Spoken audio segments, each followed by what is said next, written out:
کہتے ہیں میں نے سنا تھا کہ نافرمان کی روح بہت مشکل سے نکلتی ہے اور جو نیک لوگ ہوتے ہیں ان کی روح آسانی سے نکلتی ہے. تو میں تو جب گیا یورپ میں تو میں نے بہت سے گوروں کو بڑے آرام سے مرتے ہوئے دیکھا اور بہت سے نیک لوگوں کو بڑی مشکل سے مرتے ہوئے دیکھا. تو یہ کیا ہے؟ تو کہہ رہے مجھے تو اسلام کے بارے میں اشکالات شروع ہو گئے. میں نے کہا آپ نے جن سے یہ تقریر سنی ہے نا کہ نیک لوگ کی روح آرام سے نکلتی ہے بروں کی مشکل سے نکلتی ہے، انہوں نے آدھی بات بتائی ہے، پوری نہیں بتائی. میں نے کہا یہ تو صحابہ کے دور میں نے کہا اگر آپ حدیثیں پڑھ لیتے ایک آیت سے کبھی تھوڑی مسئلہ حل ہوتا ہے. آپ کسی کی ایک بات لے رہے ہیں، دوسرے موقع پہ جو اس نے تشریح کی ہے وہ آپ نہیں لے رہے. میں نے کہا معاذ اللہ، اگر کسی کی کوئی موت کی کسی کو بہت تکلیف ہو رہی ہے، اس معاذ اللہ اس کے برے ہونے کی علامت ہے، تو یہ تو پھر کفر ہے. احادیث میں آتا ہے کہ آپ صلی اللہ علیہ وسلم کو موت کی تکلیف دوسروں سے زیادہ ہوئی ہے. آپ صلی اللہ علیہ وسلم فرمایا اوعکو کما یوعکو رجلان منکم، مجھے بخار میں اتنی تکلیف ہوتی ہے جتنی تم میں سے دو آدمیوں کو ہوتی ہے. آپ پر جب بیماری آتی تھی نا آپ کو تکلیف دوسروں سے زیادہ ہوتی تھی. اور امی عائشہ رضی اللہ تعالی عنہا فرماتی ہیں کہ نبی صلی اللہ علیہ وسلم کا سر مبارک میری گود میں تھا جب آپ کی روح نکلی ہے، اور آپ کی جو میں نے موت کی تکلیف دیکھی ہے، جس شدت میں آپ جس تکلیف میں تھے، اس کے بعد مجھے کسی کی موت کی جو آسانی سے کوئی دنیا سے گیا ہو نا اس کے مرنے پر مجھے کبھی رشک نہیں آیا. رشک کا کیا مطلب کہ بھئی یہ اتنی آسانی سے چلا گیا تو اس کا مطلب یہ زیادہ اچھا تھا، اور معاذ اللہ آپ صلی اللہ علیہ وسلم کے اعمال کم تھے تو یہ تو ممکن نہیں ہے نا. کہتے ہیں مجھے کبھی کسی پہ رش نہیں آیا کہ آرام سے مر گیا تو بہت نیک ہوگا. ٹھیک ہے نا، بہت مشکل ہے سمجھانا. امی عائشہ فرماتی ہیں کہ یعنی امی عائشہ کی حدیث کا مفہوم بیان کر رہا ہوں کہ نبی صلی اللہ علیہ وسلم کی موت کے وقت جو تکلیف کی حالت تھی اس کو جب سے میں نے دیکھا ہے، تو امی عائشہ کی بات کا خلاصہ یہ ہے کہ اب اگر میں کسی کو دیکھتی ہوں نا کہ آرام سے روح نکل رہی ہے، یعنی آرام سے مر رہا ہے، دنیا سے جا رہا ہے، تو مجھے اس پہ رش نہیں آتا کیونکہ بہت نیک ہوگا. کیا مطلب؟ اس کا نیک عمل سے تعلق بولتے کیوں نہیں ہے. لیکن ہمارے ہاں سارا مدار کس پر ہے؟ مرنے کے بعد شکل کیسی ہے اس کی؟ آڑا ترشا ہو گیا تو جہنم میں جا رہا ہے اس کا مطلب. اور اگر مرا ہوا ہے دانت کھلے میں ایسا لگ رہا ہے مسکرا رہا ہے، سیدھا کہاں جا رہا ہے؟ او بھائی اگر خدا نخواستہ کوئی لکوے کا مریض تھا، کوئی فالج کا مریض تھا، وہ تو مرے گا تو اس کا تو بیچارے کا ہوگا تھوڑا سا چہرہ بھی ٹیڑھا ہو سکتا ہے، کچھ بھی ہو سکتا ہے، نیک لوگوں کا بھی ہو سکتا ہے. تو مدار کس پر ہے؟ اعمال پر. اور نیک لوگوں کو بعض دفعہ موت کے وقت ڈبل تکلیف دی جاتی ہے. ایک تو اس لیے دی جاتی ہے یا تو اس لیے کہ کوئی گناہ ان کا باقی رہ گیا ہوتا ہے. اللہ کیا کہتے ہیں بھائی قبر میں جانے سے پہلے اس کو ہمارے پاس دھلا کے لے کے آؤ، صاف ستھرا ہو کے. اب ہمارے پاس آ رہا ہے تو اب ہم نہیں چاہتے کہ اس کے گناہوں کی گٹری ہو، اس کو پاک صاف کر کے لے. میں نے بڑے بڑے بزرگ دیکھے جن کو آخری وقت میں بہت مصیبت میں گزری ان کی، یعنی زندگی کے آخری ایام، بیٹیوں کی ٹینشن، کسی بیٹی کو طلاق ہو گئی وہ گھر آ گئی، کوئی اور مسئلہ ہو گیا تو بڑی ٹینشن میں آخری وقت، لیکن وہ زبان سے کیا کہتے تھے؟ شکر.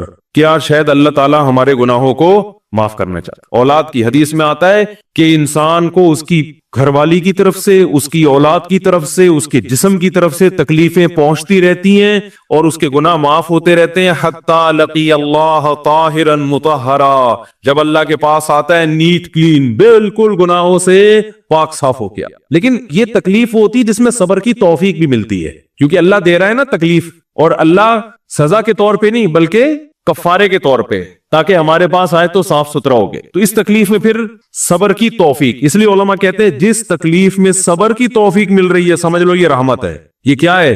رحمت. یہ اللہ آپ کو بنانا چاہ رہا ہے کچھ. اب لوگ کہتے ہیں یہ والی تکلیف کی وہ والی کیوں نہیں آئی، یہ تو بہت زیادہ ہو گئی. تو بھئی اللہ سے کوئی نہیں لڑ سکتا، وہ جو دے رہا ہے وہ اس پہ صبر کرو. اسی کو کہتے ہیں تقدیر پر رضا، کہ جو اللہ نے مقدر کیا ہے اب اس میں کیا ہے؟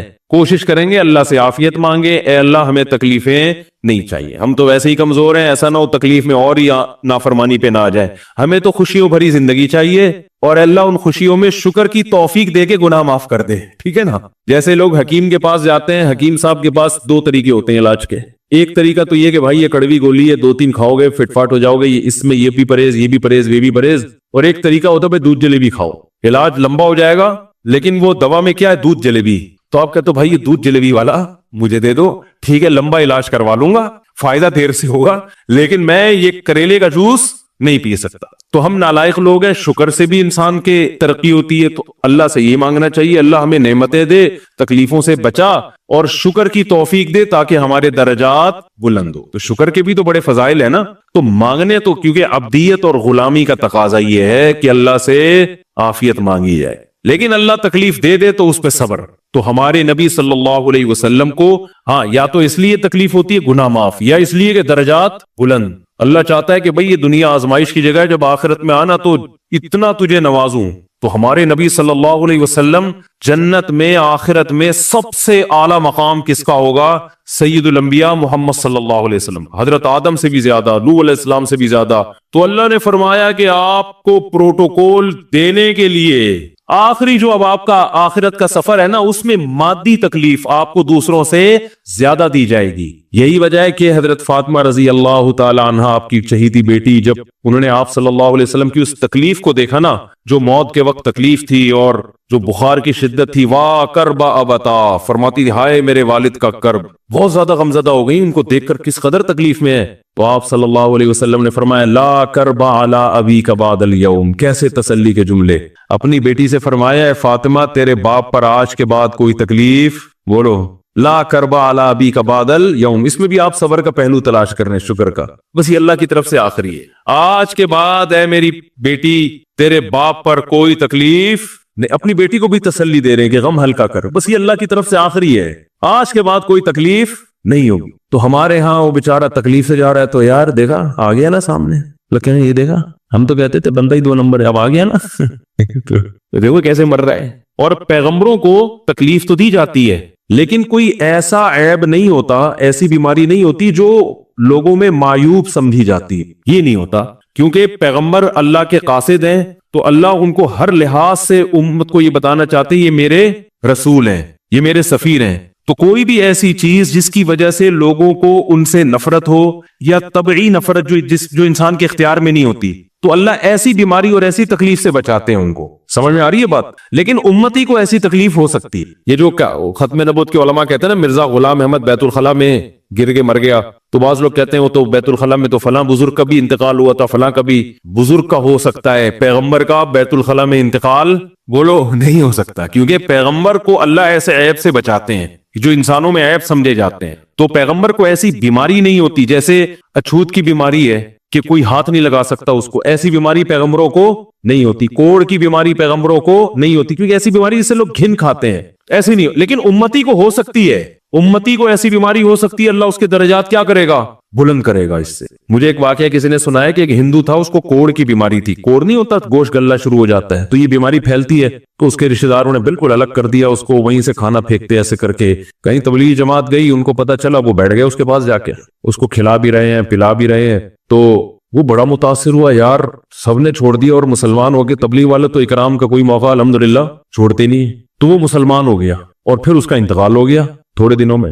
اب دیکھو اللہ نے جو اس کو کوڑ کی بیماری میں ڈالا, یہ بیماری اس کے لیے رحمت بن گئی کہ نہیں بن گئی؟ تو کفر کی حالت میں کوئی اچھا کام کیا ہوگا اس نے, اس کے بدلے میں اللہ نے اس کو کیا دے دیا؟ کوڑ کی بیماری. اب دنیا کہے گی یار عام کافر جو اچھے کام نہیں کرتے وہ تو فٹ فاٹ گھوم رہے ہیں, اور یہ تھوڑا بہت خیال کرتا تھا, اس کو اللہ نے کیا دے دیا؟ بھائی اس کو دیا اس لیے کہ اللہ کو پتا ہے کہ جی کوڑ میں ہوگا تو تبلیغ والے آئیں گے, اس کی آؤ بھگت کریں گے, اور یہ کیا ہو جائے گا؟ اسلام میں داخل ہو جائے. تو اللہ کے کام ہے, یہ اللہ ہی بہتر جانتا ہے. تو بعض دفعہ اللہ تکلیف میں ڈالتے ہیں تاکہ آپ کے گناہ دھل جائیں. تو اس لیے موت کی جو تکلیف ہے نا, اچھا, اور عین ممکن ہے کوئی بہت بڑا بدماش ہو, بڑے آرام سے مر جائے, اور مرنے کے بعد ایسی خوبصورت اسکن ہو جائے اس کی, کیونکہ اسکن کی اچھے یا برے ہونے کا تعلق موسم سے ہے جینے, ٹھیک ہے نا. جس کو برین ہیمریج ہوتا ہے تو چہرہ خراب ہوتا ہے, چاہے وہ نمازی ہو. میں نے ایسے پکے نمازیوں کو جن کی نماز کی حالت میں ڈیتھ ہوئی ہے, ان کو دیکھا موت کے بعد ان کا چہرہ کالا ہو گیا. یہ بری بات نہیں تھی, یہ کالا اس لیے ہو گیا کہ برین ہیمریج ہوا, رگ پھٹی ہے تو بلیڈنگ ہونا, اور ہارٹ اٹیک بھی ہوا پھر ان کو. تو ڈاکٹر کہہ رہے تھے ان کو جلدی دفناؤ کیونکہ یہ بہت جلدی ان کا جسم خراب ہو جائے گا. حالانکہ پھر میں نے خواب میں ان کو جنت میں بھی دیکھا. صحیح ہے نا. تو خام خمانہ لوگوں نے یہ چیزیں بنائی ہوئی.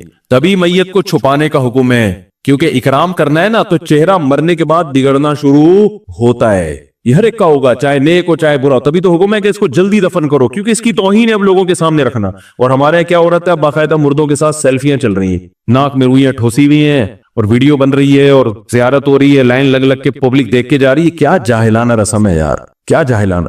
میت میں اور دلہن میں فرق ہونا چاہیے. دلہن کی منہ دکھائی ہوتی ہے, وہ محلے پڑوس کی عورتیں آتی ہیں, بھائی دلہن آئی ہے بیوٹی پارلر کر کے دیکھ رہی ہیں, تو مردے اور دلہن میں اتنا تو فرق کرو, مردے کی بھی رونمائی ہو رہی ہے. تو یہ غلط رسم ہے. انتقال ہو گیا فوراً چہرے پہ کپڑا. ہاں جو اس کے بہت قریبی لوگ ہیں, قریبی لوگ ایسا ہوتے ہیں کہ اگر وہ بدبو آ بھی رہی ہو, چہرہ بگڑ بھی جائے, ان کو نفرت نہیں ہوتی. بیٹے کو اپنے باپ سے نفرت نہیں ہوگی, چاہے جیسا بھی ہو, چہرہ جیسا بھی بگڑ جائے. وہ کہے گا یار میرا اس کا رشتہ خوبصورتی کی بیس پہ تھوڑی ہے. لیکن اجنبی لوگ جب اس کو دیکھیں گے تو چہرے کے بارے میں تبصرے بھی کریں گے.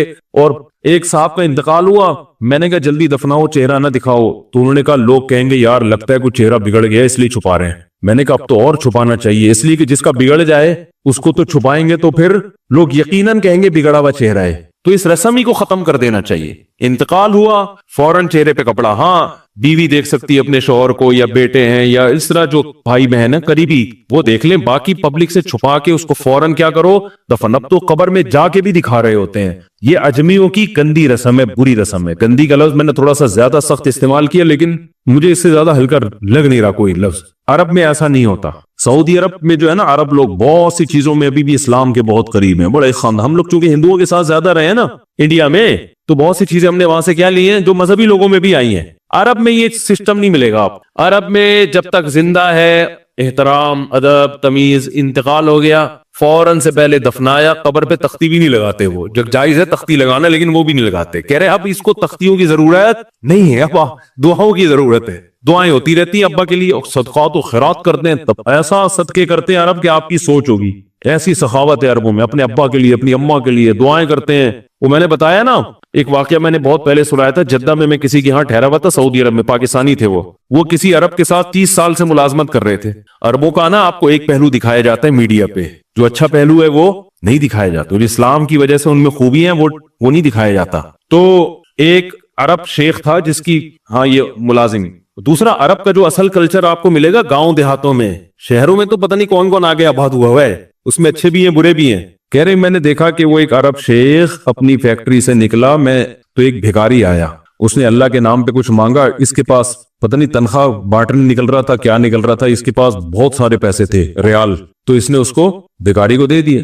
بھیکاری کو جیسے دیے, بھیکاری نے, اچھا یہ عرب بھی 80 سال کا بڈھا, تو اس بھیکاری نے اس کے عربی کے ماں باپ کو دعائیں دینا شروع کر دی دل سے نا. وہ پاکستانی تھا, وہ ہوشیار دعائیں دی, اللہ کرے تمہارے ابا کی مغفرت ہو جائے, اللہ کرے. تو وہ عرب کو اتنا اچھا لگا, اس نے اور دے دی. پھر وہ شروع ہو گیا, اللہ کرے تمہارے ابا وہ پھر اور دیتی. کہہ رہے ہیں اتنے پیسے اس بھیکاری کو دے دیے. میں نے کہا یار یہ تو لاکھوں پتی بن گیا ہے, سارے پیسے ختم ہو گئے اس کے پاس, اور وہ گھنا دعائیں دیتا جا رہا ہے. وہ جو گھنا تھا نا وہ کیا کر رہا ہے, وہ بھی گھنا بن کے طبیعت سے دعائیں دے رہا ہے. وہ رونا بھی آ جاتا ہے پاکستانیوں کو, آپ کو پتا ہے. تو کہہ رہے وہ چلا گیا, پیسے ختم ہو گئے. اس عربی نے کہا اگر یہ میرے پاس اور بھی پیسے ہوتے نا, یہ دعائیں دیتا رہتا میں پیسے. بعض ایسے جذبات ہو جاتے ہیں نا انسان کے کہ اس کو لگتا ہے کہ شاید یہ دعا قبول ہو رہی ہے, بعض دفعہ ایسی کیفیات آ جاتی ہیں انسان کے اوپر. تو وہ پاکستانی تھے جنہوں نے مجھے واقعہ سنا. کہہ رہے ہیں یار ان کے اندر کوئی ان کے قریب رہے نا تو بعض چیزیں ان میں بڑی خاندانی. عربوں میں ماں باپ کا بہت احترام ہے, بہت. جتنے کسٹمر کے ساتھ بدتمیز ہوتے ہیں نا, باپ اور ماں کے ساتھ اتنے ہی اچھا سلوک کرتے ہیں. ایسا نہیں ہے جیسے زبان چلا دی اور یہ کر دیا. باپ بیٹھا ہوگا, سب چپ کر کے آرام سے بیٹھے ہوں گے کہ باپ یہ بول بیٹا رہا ہے. ہمارے یہاں بیٹا باپ لگ, میں تو لوگوں سے پوچھتا ہوں یہ پہلے کیوں, کہ مجھے ایسا لگ رہا ہے آپ کا بچہ آپ سے پہلے پیدا ہو گیا, یعنی وہ باپ بنا ہوا ہوتا ہے. ٹھیک ہے نا, باتیں ایسے کر رہا ہوتا ہے کہ جو بیٹا ہے وہ باپ لگ رہا ہے, جو باپ ہے وہ بیٹا لگ رہا ہے. تو خیر کہاں سے کہاں بات چلی گئی, کیا بات کر رہا تھا. ارے یار یہ تو موضوع کو کوئی پکڑ کے رکھے, یہ بہت بڑی جاہل پیر کی بات تو میں نے شروع کی تھی, شیطان ہوا وغیرہ سب ہو گیا. ہاں یہ بات چل رہی تھی کہ موت کی تکلیف اگر کسی کو ہوتی ہے, میں یہ بتا رہا تھا کہ اسلام کی باتیں اللاجیکل بات اسلام نہیں کرتا. ہاں مذہبی لوگ بعض دفعہ ایسی باتیں کر کے لوگوں کو بیوقوف بنا دیتے ہیں, قرآن کی آیتوں کی غلط تفسیر کر لیتے ہیں کہ بھئی وہ اتنی تکلیف سے مرا, اس کا مطلب وہ جہنم میں جائے گا, وہ نیک آرام سے مر گیا. تو قرآن و سنت سے ملتا ہے کہ نیک لوگوں کو موت کی تکلیف بہت دفعہ ہوتی ہے, زیادہ بہت دفعہ نہیں بھی ہوتی. اب یہ نہیں کہ کوئی آرام سے مر گیا تو آپ کہیں سیدھا جہنم میں گیا, اس کو تو تکلیف ہی نہیں ہوئی, یہ بھی ضروری نہیں ہے. ٹھیک ہے, اس کو بولے یہ اللہ کی رحمت ہے, اچھا گمان رکھنا چاہیے نا کہ بھئی یہ اللہ نے پہلے ہی دھلا دیا اس کو. تو یہ جو موت کی تکلیف جس کو قرآن میں آتا ہے نا کہ برے لوگوں کو موت کی تکلیف ہوتی ہے, وہ روح نکلنے کی ہے, کہ جب عالم برزخ کی طرف روح جاتی ہے اور اس کو برزخ کی چیزیں نظر آنا شروع ہوتی ہیں تو پھر روح چاہتی نہیں ہے کہ میں جسم سے جدا ہوں، لیکن فرشتے اس کو کھینچ کے نکالتے ہیں. تو یہ عالم برزخ کی چیز ہے، اس کا اس مادی زندگی سے تعلق نہیں ہے. مادی زندگی میں تو کسی کے یہاں گولی مارو گے نا، ٹھا کر کے گئی، نکل گئی، مر گیا. اور کسی کو کیما بنا کے مارو گے تڑپا تڑپا کے، تو تڑپ تڑپ کے مرے گا وہ. مادی زندگی میں کسی کو آگ میں پھینکو گے تو جل کے مرے گا، چاہے نیک آدمی ہو. اور کسی کی گردن اڑاؤ گے تلوار سے تو 1 منٹ میں کیا ہو گیا، ختم. لیکن جو اس کی روح نکل رہی ہے، خدا کے پاس جا رہی ہے، وہ منظر نافرمان کا بہت ہی بھیانک ہوتا ہے. اور نیک آدمی کی روح ایسے پرواز کرتی ہے، وہ اس کی تکلیف ہے. اور اس پہ میں ایک واقعہ بھی سنا چکا ہوں، دوبارہ نہیں سناؤں گا، کہ کیسے دنیا میں بھی اس کے مشاہدات ہوئے ہیں لوگوں کو، کہ کیسے ان کو آخرت کی چیزیں نظر آنا شروع ہو گئی اور وہ باتیں کر رہے ہیں، باقاعدہ بتا رہے ہیں فروح و ریحان و جنت نعیم. جو قرآن میں آتا ہے نا، فرشتے آتے ہیں اس کی روح قبض کرتے ہیں، تو وہ بعض دفعہ اللہ دنیا میں بھی دکھا دیتے ہیں.